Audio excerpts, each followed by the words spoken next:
এই চ্যানেলে সম্প্রচারিত সকল খবরই সচেতনতামূলক এবং শিক্ষণীয়, কোনো কিছুই প্রভাবিত নয়। 2 সেকেন্ডে বিজেপিকে পিঁপড়ের মতো টিপে মেরে ফেলবো, নন্দীগ্রাম থেকে বিজেপির আক্রমণ প্রাক্তন টিএমসির রাজ্য সভাপতি জয়া দত্তর।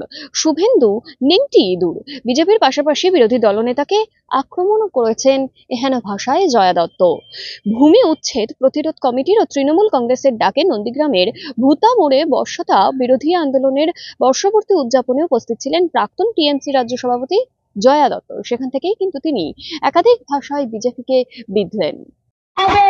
নেতৃত্ব ঠিক করার অধিকার কর্মীদেরই আছে। নেতা আসবে, নেতা যাবে, কিন্তু কর্মীরা কখনো পুরাতন হবে না। কর্মীরাই তৃণমূল কংগ্রেসের সম্পদ। মমতা বন্দ্যোপাধ্যায়ের যদি লড়াইয়ের কোনো রাস্তা বা লড়াইয়ের কোনো পথ প্রদর্শক কেউ থাকে, সেটা নন্দীগ্রামের জনগণ, নন্দীগ্রামের মাটি, আন্দোলনের মাটি, নন্দীগ্রামের মাটি, প্রতিবাদের মাটি, নন্দীগ্রামের মাটি, প্রতিরোধের মাটি। এই 2007 সালে এই নন্দীগ্রামের মাটি থেকে গণ আন্দোলনের ডাক দেওয়া হয়েছিল।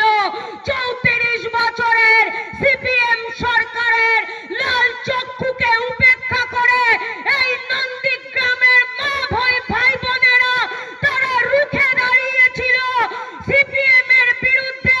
বাংলার মাটিতে প্রতিবাদের কণ্ঠস্বর এই নন্দীগ্রামের মাটি থেকে উঠেছিল।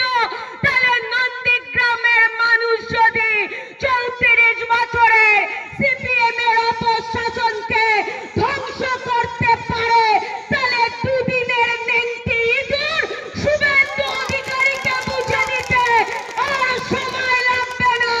2026 সময়ের অপেক্ষা। নন্দীগ্রামের মানুষ ভুল করেনি। আমাদের বিশ্বাস নন্দীগ্রামে বাংলার বাঘিনী মমতা ব্যানার্জি জয়যুক্ত হয়েছে। লোডশেডিং এর নেতা যদি ক্ষমতা থাকে পুনরায় নির্বাচন করিয়ে দেখাতে আমাদের এখানকার বুথের কর্মী তোমার বিরুদ্ধে প্রতিদ্বন্দ্বিতা করত। দায়িত্ব নিয়ে বলছি, নেংটি ইঁদুরের জামানত বাজেয়াপ্ত করে কাফির বাড়িতে পৌঁছে দেওয়ার ক্ষমতা তৃণমূল কংগ্রেস রাখে। আজকে 2007 সালে যেই আন্দোলন নন্দীগ্রামের মাটি থেকে শুরু হয়েছিল, 34 বছরের বাম অপশাসন যেই জমি অধিগ্রহণ দখল করার রাজনীতি, তার বিরুদ্ধে গর্জে উঠেছিল এই নন্দীগ্রামের মানুষ। আজও সেই দিনটাতে আমরা সকলে স্মরণ করে থাকি। প্রতিবাদ করতে গিয়ে আমাদের 6 জন দাদা তারা আহত হয়েছিল।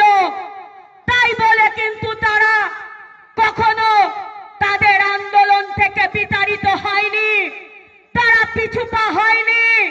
তার কারণ মমতা বন্দ্যোপাধ্যায়ের প্রতি তাদের আস্থা ছিল, তাদের বিশ্বাস ছিল, তাদের ভরসা ছিল। আজকে বাংলার নেত্রী মমতা বন্দ্যোপাধ্যায় দিনের মধ্যে 24টা ঘন্টা বাংলার প্রান্ত থেকে ও প্রান্তে ছুটে বেড়াচ্ছে।